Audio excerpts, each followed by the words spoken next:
Salam guru penggerak, tergerak, bergerak, dan menggerakkan.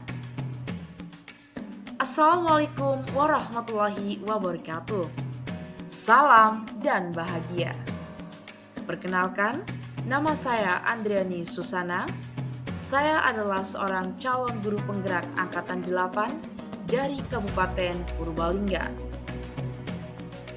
Pada kesempatan kali ini, saya akan menyampaikan terkait koneksi antar materi yang ada pada modul 1.2. Dalam menyampaikan koneksi antar materi ini, saya menggunakan refleksi 4P yang terdiri dari peristiwa, perasaan, pembelajaran, dan juga penerapan ke depan. Kita mulai dari yang pertama, yaitu peristiwa. Momen yang paling penting atau mencerahkan bagi saya ketika saya mempelajari modul 1.1 yaitu ketika saya mempelajari tugas seorang pendidik. Tugas guru yaitu menuntun segala kodrat yang ada pada diri anak-anak agar mereka dapat mencapai keselamatan dan juga kebahagiaan yang setinggi-tingginya, baik sebagai manusia maupun sebagai anggota masyarakat. Guru harus memahami bahwasannya setiap anak yang terlahir itu sudah memiliki kekuatan kodrat, meskipun masih samar-samar. Yang perlu kita lakukan sebagai seorang guru, yaitu menuntun mereka untuk menebalkan garis yang masih samar-samar tersebut agar mereka dapat memperbaiki lakunya sehingga bisa menjadi manusia yang seutuhnya.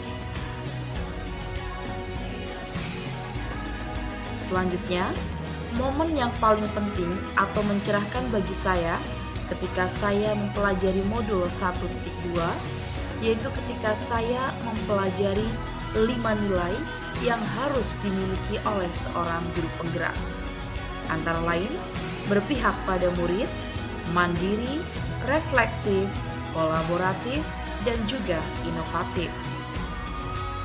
Guru harus memiliki kelima nilai Guru harus memiliki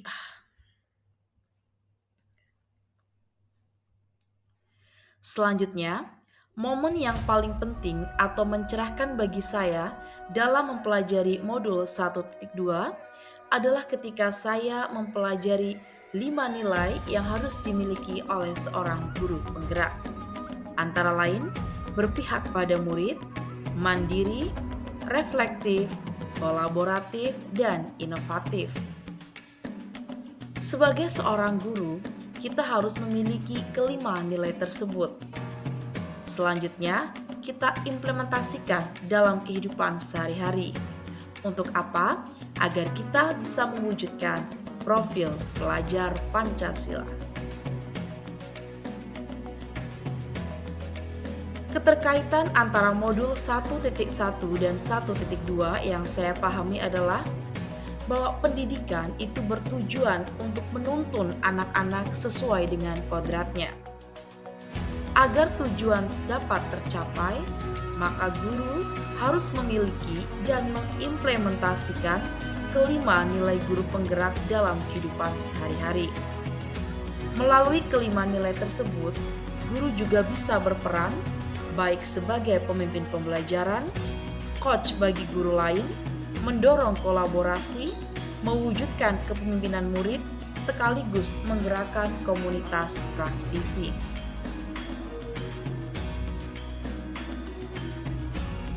Yang kedua adalah perasaan. Saat momen itu terjadi, saya merasa bahwa selama ini saya mengajar hanya mengejar materi saja, tanpa memperhatikan kodrat anak. Fokus saya ketika mengajar adalah bagaimana semua materi itu bisa tersampaikan kepada para murid. Namun saya lupa memperhatikan apakah pembelajaran yang saya lakukan sudah berpusat pada murid atau belum. Sekarang, setelah saya mempelajari modul 1.1 dan 1.2 ini, Harapannya saya bisa menuntun para murid agar mereka bisa memaksimalkan bakat, minat, potensi, dan kemampuannya sehingga mereka bisa mencapai kekuatan kodratnya. Yang ketiga adalah pembelajaran. Sebelum momen tersebut terjadi, saya berpikir bahwa yang pertama, tugas guru adalah sebatas mentransfer materi kepada para murid.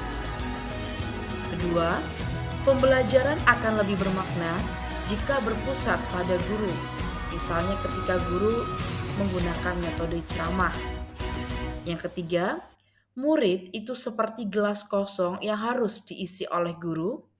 Dan yang keempat, pembelajaran dengan memperhatikan gaya belajar murid kurang efektif, karena itu akan membutuhkan waktu yang cukup lama. Namun ternyata, sekarang saya berpikir bahwa tugas guru adalah menuntun segala kodrat yang ada pada murid agar mereka bisa mencapai keselamatan sekaligus kebahagiaan yang setinggi-tingginya. Guru menuntun tumbuh atau hidupnya kekuatan kodrat yang ada pada murid agar dapat memperbaiki lakunya dan tumbuhnya kekuatan kodrat anak. Pembelajaran akan lebih bermakna jika berpusat pada murid. Kenapa? Karena mereka bisa mengoptimalkan bakat, minat, dan juga potensinya. Sekarang saya juga berpikir bahwa murid bukanlah lagi sebagai gelas kosong yang siap kita tuang dengan air sesuai dengan kehendak guru.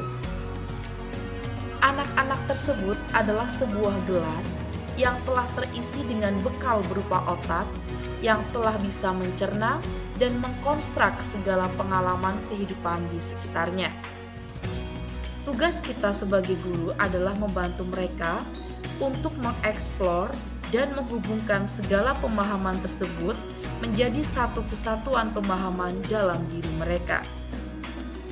Peran guru bukan lagi sebagai pemberi informasi, tetapi lebih kepada fasilitator yang akan mengantarkan mereka dalam mengembangkan informasi yang didapat. Saya juga berpikir bahwa sekarang guru perlu menerapkan pembelajaran berdiferensiasi. Kenapa? Karena setiap murid itu unik. Mereka memiliki karakteristik yang berbeda-beda. Guru harus bisa memfasilitasi kebutuhan belajar mereka agar tujuan pembelajaran bisa tercapai secara optimal dan murid bisa mencapai kekuatan kodratnya. Selanjutnya, penerapan ke depan yang akan saya lakukan mulai dari sekarang. Yang pertama, saya akan melakukan tes diagnostik pada awal pembelajaran untuk mengetahui karakteristik, gaya belajar, dan potensi murid. Yang kedua, saya akan merancang pembelajaran yang sesuai dengan karakteristik murid dengan mengacu pada hasil tes diagnostik. Yang ketiga, saya akan mendesain pembelajaran inovatif yang berpusat pada murid. Kemudian, pengembangan diri yang keempat, saya akan meningkatkan kompetensi diri dengan mengikuti berbagai kegiatan pengembangan diri seperti diklat, webinar, kegiatan MGMP, dan pelatihan-pelatihan lainnya, baik yang dilaksanakan secara daring maupun luring. Yang kelima, saya akan berkolaborasi dengan rekan sejawat dalam mendesain pembelajaran yang berpihak pada murid. Saya juga akan berkolaborasi dengan mereka dalam kegiatan sekolah lainnya.